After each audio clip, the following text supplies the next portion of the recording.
Beautiful. Fully heart is satisfied. Oh, So if you want some new to your hair, just Yeah. come to Touch Brian. Yes, thank you so much. Chang!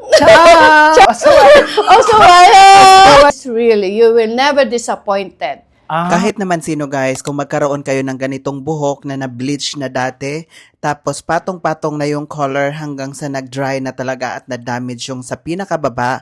Tapos nagpa-consult daw si ma'am sa isang salon na pinuntahan niya. Ang advice daw is kailangang tanggalin daw kung saan yung light. So kailangang iklian daw ng gusto, pero ayaw niya talaga dahil gusto niya ma-maintain pa rin yung long hair niya.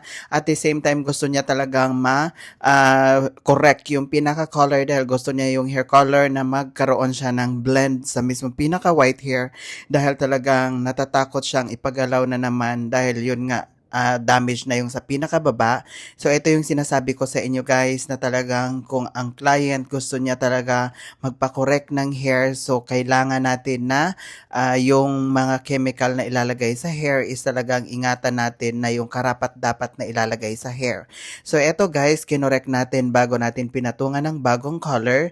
Tapos ito pinag-iingatan talaga namin yung pinaka-procedure niya dahil pag once na nalagyan na naman ng lightener sa baba as in matutunaw siya. So make sure na pag once na ganito ang situation ng hair ng client, so kailangan nating ingatan yung pinaka-strand niya. So uunahin muna natin talaga yung mga matibay pa, tapos yun kailangan nating kahit padaanan na lang saglit yung pinakababa dahil once nasabayin natin na i-light na naman ulit, so madadamage siya.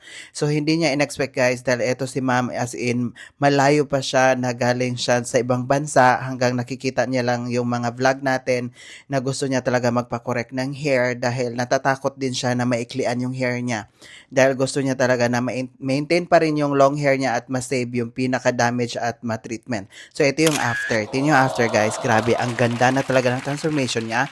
So nagkaroon na siya ng lowlights and highlights at the same time yung pinaka-white hair niya as in nag-blend talaga sa mismong pinaka-roots. Diba? Sobrang napakaganda talaga guys at wala na yung nagpapachi yung color. So ito yung pinakaharap niya guys. O say, di ba, napaka-beautiful transformation. Tingnan nyo naman guys, grabe ang laki ng pinagbago sa hair niya guys, na talaga namang, grabe talaga yung pinaka-before niya. So, pero tingnan nyo naman guys, as in sobrang napaka-beautiful transformation niya.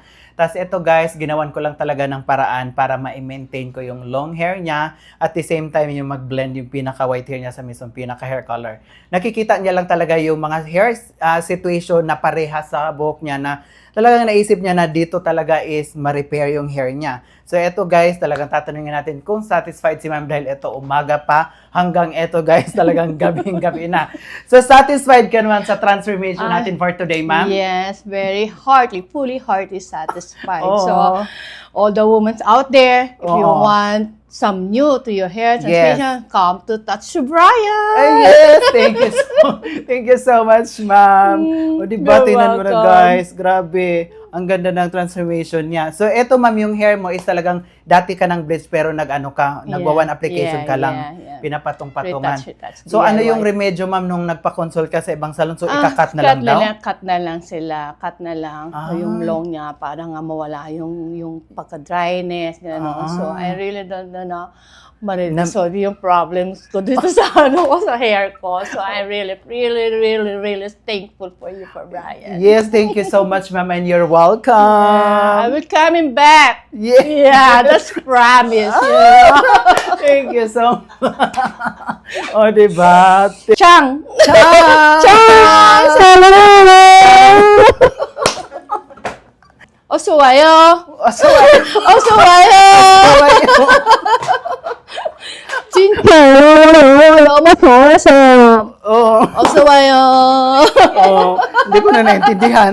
And it's really, you will never disappointed. Ganun Pag nakita pala yun. niyo yung transmission niyo, you will say, Oo. oh my God!